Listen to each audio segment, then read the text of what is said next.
আজকে আমরা গ্রিন চাটনি বানাবো, মানে মিন্ট চাটনি। এর মধ্যে মিন্ট দেওয়া আছে, সেটা আপনারা দেখতে পাচ্ছেন না হয়তো।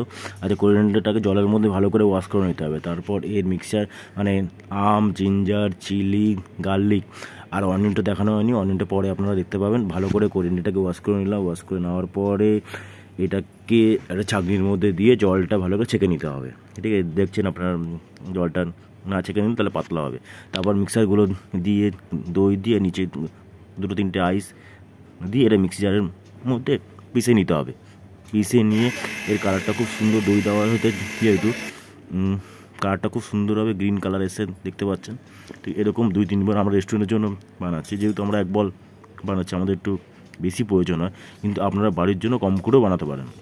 ঠিক এর মধ্যে লেমন জুস, তারপর হয়ে গেল চাট মশলা, ব্ল্যাক সল্ট দিয়ে উইস মেরে এটাকে মিক্স করে নিতে হবে। তারপর দেখবেন খুব সুন্দর একটা টেস্ট আসবে, আমাদের মিট চাটনি রেডি।